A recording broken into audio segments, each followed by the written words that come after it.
తాకట్లో ఉన్న మీ బంగారాన్ని విడిపించి ఆ రోజు ఆన్లైన్ రేటుకి కొంటాం. Sharma gold company. నమస్కారం. మీరు చూస్తుంది సుమన్ టీవీ. నేను మీ కీర్తి. సుమన్ టీవీ ప్రేక్షకులందరికీ శ్రీ విశ్వవసునామ సంవత్సర ఉగాది శుభాకాంక్షలు. తెలుగువారి సంవత్సరాది ఉగాది. క్రోధి నామ సంవత్సరానికి టాటా బై బై చెప్తూ కొత్త సంవత్సరానికి కొత్త ఆలోచనలతో ముందడుగు వేస్తున్నాం. పోయిన సంవత్సరం ఎన్నో విషయాల్లో ఒక ముందడుగు వేసుంటాం, కొన్నిసార్లు వెనకడుగు కూడా వేసుంటాం. అనుకున్న పనులు అనుకున్న సమయానికి కాకపోయిండొచ్చును. మరి అట్లీస్ట్ ఈ కొత్త సంవత్సరంలో మనందరికీ ద్వాదశ రాశుల వారందరికీ కూడా ఎలా ఉండబోతోంది, శ్రీ విశ్వవసు అంటే అర్థం ఏంటి, ద్వాదశ రాశుల వారికి ముఖ్యంగా మహిళలకి కూడా ఎలాంటి పరిహారాలు చేసుకుంటే బాగుంటుంది, సమయం అనుకూలించినప్పుడు ఇంకా సమయాన్ని మనకి మంచిగా తిరుగుబాటు చేసుకోవడానికి ఎలా ఉంటే బాగుంటుంది, ఇలాంటి విషయాలన్నీ మనకి తెలియజేయడానికి మనతో పాటు ప్రముఖ ఆస్ట్రాలజర్ బ్రహ్మశ్రీ నందిబట్ల శ్రీహరి శర్మ గురుగారు ఉన్నారు. నమస్తే గురుగారు. వాగర్థావివ సంపృక్తౌ వాగర్థ ప్రతిపత్తయే జగతః పితరౌ వందే పార్వతీ పరమేశ్వరౌ సదాశివ సమారంభాం శంకరాచార్య మధ్యమాం అస్మదాచార్య పర్యంతం వందే గురు పరంపరాం. ఆదిత్యాయ చ సోమాయ మంగళాయ బుధాయ చ గురు శుక్ర శనిభ్యశ్చ రాహవే కేతవే నమః. శృంగేరి జగద్గురు పీఠాధిపతులకి కంచి పీఠాధిపతులకి నమస్కారములు తెలియజేసుకుంటూ కార్యక్రమాన్ని ప్రారంభిద్దాం. అలాగే గురుగారు, శ్రీ విశ్వవసు నామ సంవత్సరం అంటున్నాం కదా, అంటే అర్థం ఏంటో? విశ్వావసు. విశ్వావసు అనగా విశ్వాసము కలిగినటువంటిది, నమ్మదగినటువంటిది అనేటువంటి అర్థంగా చెప్పవచ్చు. అంతేకాకుండా విశ్వావసు అనేటువంటిది గంధర్వరాజులలో ఒక రాజు. ఇతని పేరు మీదగానే వివాహం కాని అబ్బాయిలకి, ఆలస్యంగా వివాహం అవుతున్నటువంటి అబ్బాయిలకి ఈ యొక్క విశ్వావసు గంధర్వనామ మంత్రముతో కనుక జపము, తర్పణము, హోమము గనక చేస్తే త్వరితగతిన వివాహము జరిగి తీరుతుంది అని చెప్పి మనకు మంత్రశాస్త్రంలో చెప్పబడి ఉంది. గురుగారు, శ్రీ విశ్వవసు నామ సంవత్సరంలో వృశ్చిక రాశి వారికి ఎలా ఉంటుందో ఒకసారి తెలియజేస్తారా? ద్వాదశ రాశులలో భాగంగా వృశ్చిక రాశిలో జన్మించినటువంటి వారికి ఈ విశ్వావసు నామ సంవత్సరం ఏ విధంగా ఉండబోతుందో తెలుసుకునే ప్రయత్నం చేద్దాం. ముందుగా ఈ విశ్వావసు నామ సంవత్సరాన్ని అనగా 12 మాసాలని 3 టైమ్ జోన్స్ లాగా మనం డివైడ్ చేసుకుంటే టైప్ 1 జోన్లో ఏ విధంగా ఉంటుంది, టైప్ 2 జోన్లో గ్రహాలు ఎలా ఉంటాయి, అనుకూలిస్తాయి, టైప్ 3 జోన్లో ఎలా ఉండబోతుందనే విషయం గురించి క్లుప్తంగా తెలియజేసే ప్రయత్నం చేస్తాను. ఈ యొక్క వృశ్చిక రాశిలో జన్మించినటువంటి వారికి ఆదాయం 2, వ్యయం 14, రాజ్యపూజ్యం 5, అవమానం 2. ఇక చూసుకున్నట్లయితే ప్రధానంగా ఈ వృశ్చిక రాశిలో జన్మించినటువంటి వారికి అర్ధాష్టమ శని దోష ప్రభావము ఈ ఉగాది నుంచి తొలగిపోతుంది కన్ఫామ్గా. అదొకటి మీకు యోగించేటువంటి సమయం. అలాగే మీకు ప్రధానంగా షష్టమ గురు ప్రభావము కొంతకాలం ఇబ్బంది పెడుతుండడం, కానీ సప్తమ గురు ప్రభావము సంపూర్ణముగా ఎక్కువ కాలం మీకు అనుకూలంగా ఉండటటువంటి కారణం చేత ప్రధానంగా షష్టమ గురు ప్రభావము కొంతకాలము, సప్తమ గురు ప్రభావము కొంతకాలం, అలాగే అష్టమ గురు ప్రభావం మరికొంతకాలం. వెరసి చూసుకుంటే యోగించేటువంటి గురువు కొంతకాలమే యోగిస్తున్నాడు. ఇదొక్కడే గుర్తుపెట్టుకోండి జాతకరీత్యా. ఇది ప్రధానంగా మీరు గమనించాల్సినటువంటి అంశం. అయితే అర్ధాష్టమ శని దోషం పోయింది కదండి సంవత్సరం అంతా అనుకుంటున్నారేమో, కానీ కొన్ని కారణాల వల్ల శని వక్రీకరించినటువంటి స్థితి ఫలితం చేత ఎక్కువ కాలం కూడా మళ్ళీ అర్ధాష్టమ శని దోషంలోనే ఉండబోతున్నారు. ఇక మనం ఆ వివరాల్లోకి తెలియజేసే ప్రయత్నం చేస్తాను. మార్చి 30 నుంచి అనగా ఉగాది నుంచి మే 13వ తారీఖు వరకు సప్తమ గురువు సంపూర్ణముగా యోగించేటువంటి సమయం. ఇక మార్చి 29వ తారీఖు నుంచి జూలై 12వ తారీఖు వరకు శని భగవానుల వారు మీనరాశిలో సంచారం. ఇటు శని అనుకూలము, అటు గురువు అనుకూలం ఉన్నటువంటి కారణం చేత వృశ్చిక రాశిలో జన్మించినటువంటి వాళ్ళు గత 2 సంవత్సరాలుగా ఇబ్బందులు పడుతున్నటువంటి ఎటువంటి కారణాలైనా కానీ ఆ ఇబ్బందుల నుంచి బయటపడతారు. గురువు అనుకూలంగా ఉంటున్నాడు, శని కూడా అనుకూలంగా ఉండబోతున్నాడు. అంతేకాకుండా మే 16వ తారీఖు రోజున రాహువు కుంభరాశిలో, కేతువు సింహరాశిలోకి సంచారం చేస్తుంటాడు. ఏం జరగబోతుంది అప్పుడు? మే 16 వరకు కూడా రాహుకేతులు అనుకూలంగా ఉంటున్నారు. కావున అన్ని విధాలుగా సంపూర్ణముగా ప్రధాన గ్రహాలు అనుకూలంగా ఉన్నటువంటి కారణం చేత ఏవైతే గతంలో పని చేయకుండా ఉండిపోయినటువంటి పనులు ఏవైతే ఉంటాయో అవన్నీ మీరు ఇంప్లిమెంటేషన్ చేయడానికి ప్రయత్నం చేయండి. గ్రహాలు అనుకూలిస్తున్నాయి, యోగం మీ దగ్గర ఉంది, ప్రయత్నం చేయడం, కష్టపడడం మీ వంతు. కాబట్టి బద్ధకాన్ని విడనాడి గ్రహాలు అనుకూలిస్తున్నప్పుడు మీరు చేయాల్సినటువంటి పనులన్నింటినీ కూడాను శ్రీకారం చుట్టే ప్రయత్నం చేయండి.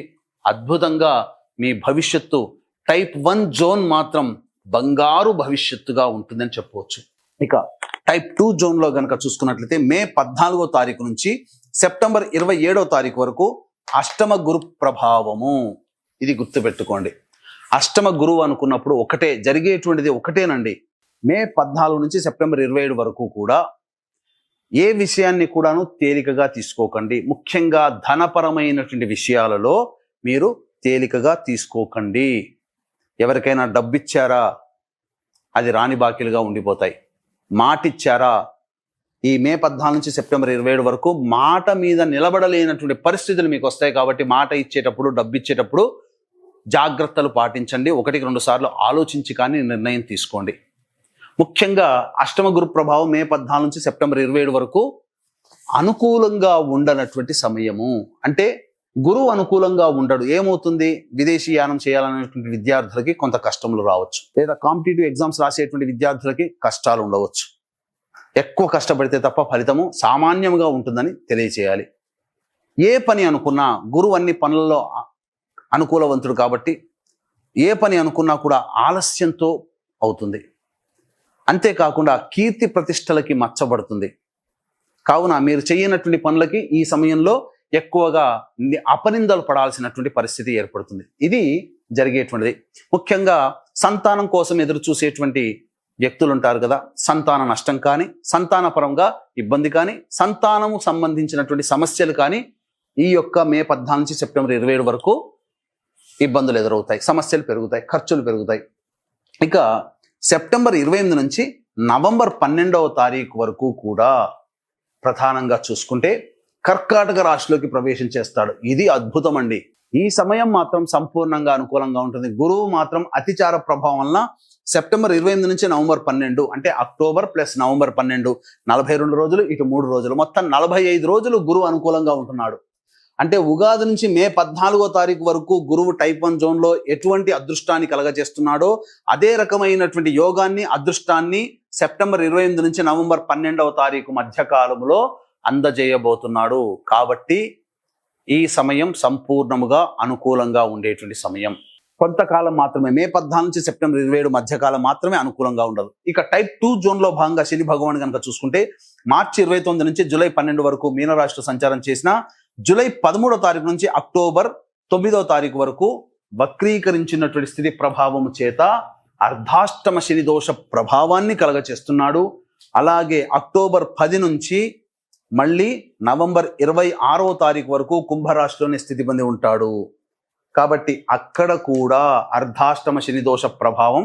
కాకపోతే ఈ అక్టోబర్ 10 నుంచి అంటే జూలై 13 నుంచి అక్టోబర్ 10 వరకు సామాన్యంగా ఉంటున్నా, అక్టోబర్ 10 నుంచి అర్ధాష్టమ శని దోష ప్రభావం నవంబర్ 25వ తారీఖు వరకు సామాన్యంగా ఇచ్చిన ప్రధానమైనటువంటి అర్ధాష్టమ శని దోష ప్రభావం మాత్రం టైప్ 3 జోన్లో భాగంగా మీరు ఎదుర్కోబోతున్నారు.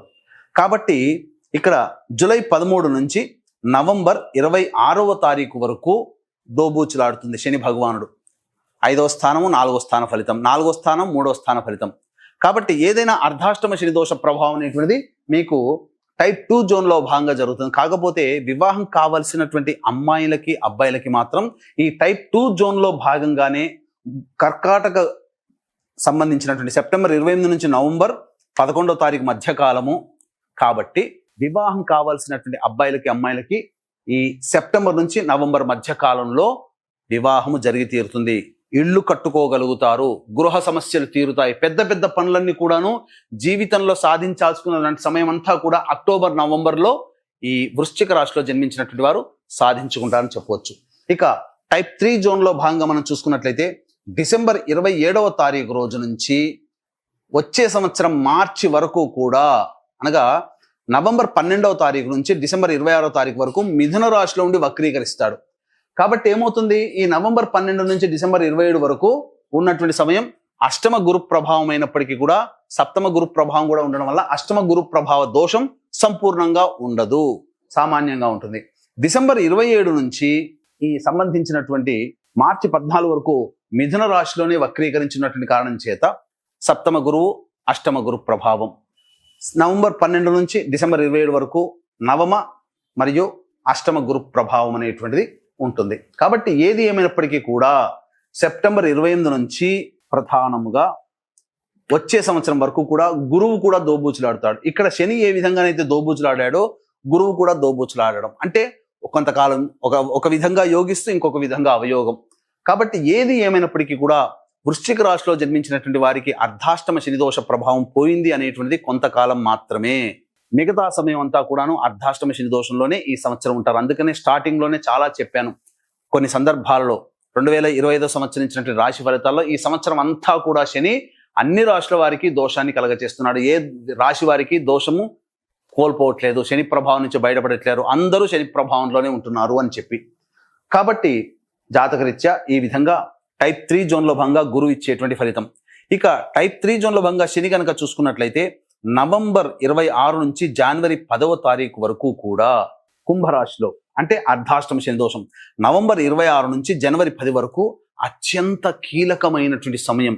అర్ధాష్టమ శని దోషాన్ని సంపూర్ణముగా నవంబర్ 26 నుంచి జనవరి 10వ తారీఖు వరకు సంపూర్ణంగా అర్ధాష్టమ శని దోషాన్ని ఇస్తున్నాడు. కాబట్టి ఈ సమయంలో ఎటువంటి ప్రధానమైనటువంటి నిర్ణయాలు తీసుకోకపోవడమే చాలా మేలనేటువంటి విషయాన్ని గమనించుకోవాలి. ఉద్యోగ మార్పులు కానీ, వ్యాపారంలో విస్తరణ కానీ, అలాగే ఇతరత్ర ఏది కూడా మంచిని చేకూరేటువంటి ప్రయోజనాన్ని ఇచ్చేటువంటి ఏది కూడా మారకుండా ఉండడమే చాలా మేలనేటువంటి విషయాన్ని గమనించుకోవాలి. ఈ సంవత్సరం విద్యార్థులకి ప్రధానంగా గురువు అష్టమ గురు ప్రభావం కూడా ఉన్నటువంటి కారణం చేత బాగా కష్టపడాలి. అనుకున్నంత విజయము, ఉత్తీర్ణత శాతం అనుకున్నంత ఈజీగా ఉండదు. ఆలోచన చేసిన దానికంటే గురువు అనుకూలంగా లేడు కాబట్టి ప్రాక్టికల్ గా ఎక్కువ కష్టపడితే తప్ప ఫలితాన్ని ఇవ్వలేనటువంటి పరిస్థితి. వివాహం కానీ అబ్బాయిలకి అమ్మాయిలకి వివాహం జరిగి తీరుతుంది. అంతేకాకుండా ప్రైవేట్ రంగంలో ఉన్నటువంటి వ్యక్తులకి మంచి ఉద్యోగ అవకాశాలు అనేటువంటివి వస్తాయి. ప్రభుత్వ రంగంలో పనిచేసేటువంటి వాళ్ళకి ప్రమోషన్లతో కూడుకున్నటువంటి బదిలీలు అనేటువంటివి జరుగుతాయని చెప్పవచ్చు. రాజకీయ రంగంలో ఉన్నటువంటి వాళ్ళు ధనము మంచి నీళ్ళలా ఖర్చు అవుతుంది. పెద్దల సహాయ సహకారాలు ఉంటాయి కానీ ఆశించినటువంటి పదవి లభించడానికి మాత్రం అవకాశాలు తక్కువే అని గమనించుకోవాలి. ఈ యొక్క వృశ్చిక రాశిలో జన్మించినటువంటి సినీ కళారంగ ప్రముఖులకి ప్రధానముగా అవకాశాలు సామాన్యంగానే ఉంటాయి. ధనము కూడా సామాన్యంగా ఉంటుంది. అంతేకాకుండా కీర్తి ప్రతిష్టల విషయంలో కొంత ఇబ్బందికరంగా ఉంటుంది. మీ యొక్క కీర్తికి మచ్చ తెచ్చే విధంగా ఉంటుంది. కాబట్టి జాగ్రత్తలు పాటించండి.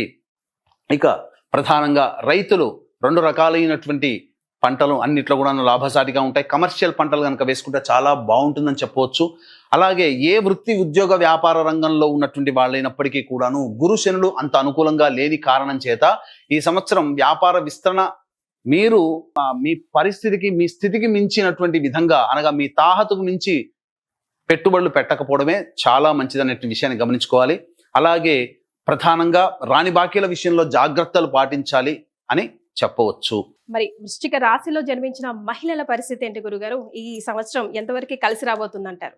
ఈ వృశ్చిక రాశిలో జన్మించినటువంటి మహిళలకి సంపూర్ణముగా యోగకాలముగా ఉంటుంది. గతంలో కంటే మెరుగైనటువంటి ఫలితాలు పొందుతారు. కాకపోతే బాధ్యతలు పెరుగుతాయి.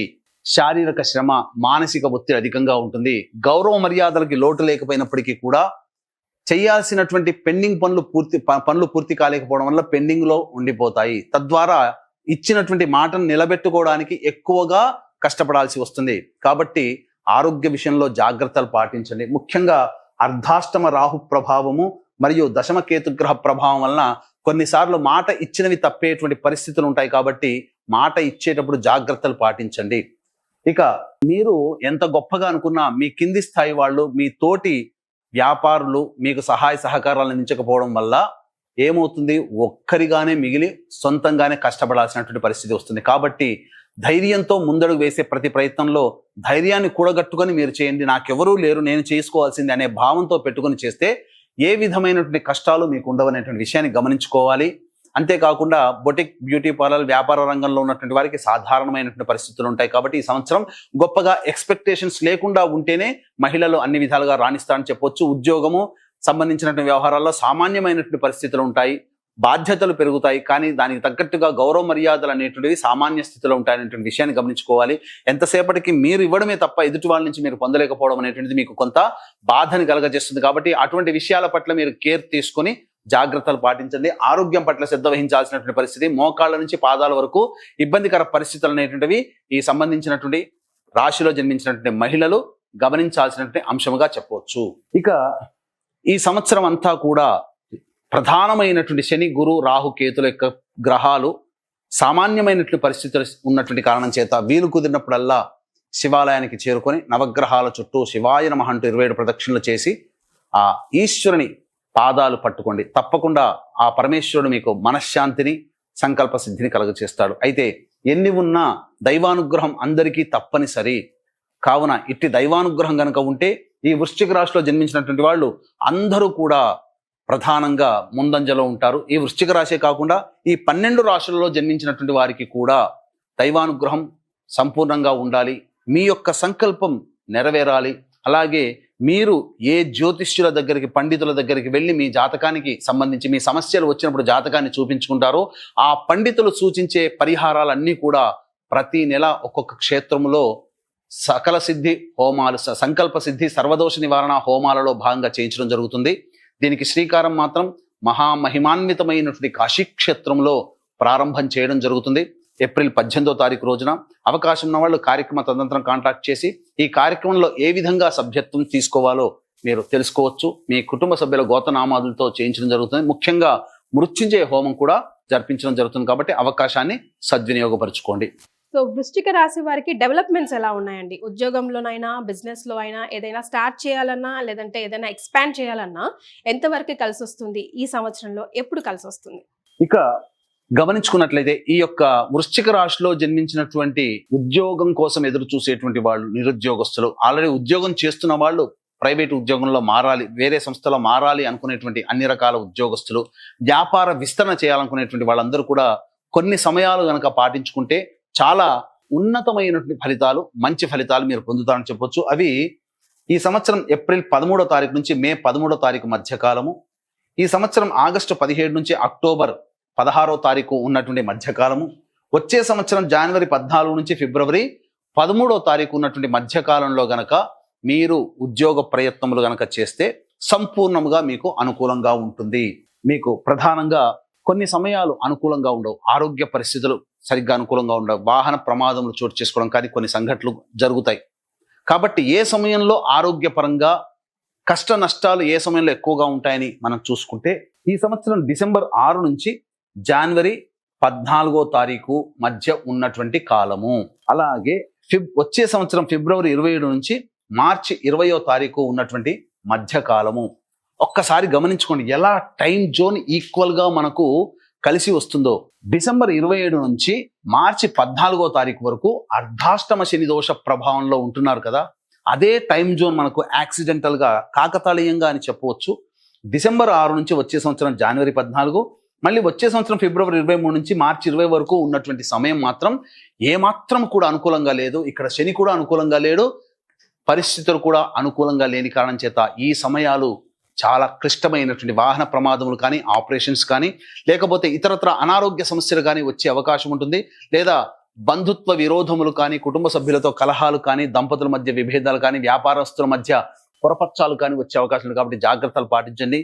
ఏది ఏమైనా దైవానుగ్రహం అందరికీ ఉండాలనేటువంటి ఒక సదుద్దేశముతో, మీ యొక్క సంకల్పం ఈ సంవత్సరం నెరవేరాలనేటువంటి ఒక మంచి ఉద్దేశముతో కాశీక్షేత్రంలో ఏప్రిల్ 18వ తారీఖు రోజున శ్రీకారం చుట్టబోతున్నాము. ప్రతి నెల క్షేత్రంలో సంకల్ప సిద్ధి, ఒక్కొక్క క్షేత్రంలో సంకల్ప సిద్ధి, సర్వదోష నివారణ పూజలు, హోమాలు అనేటువంటివి జరిపించడం జరుగుతుంది.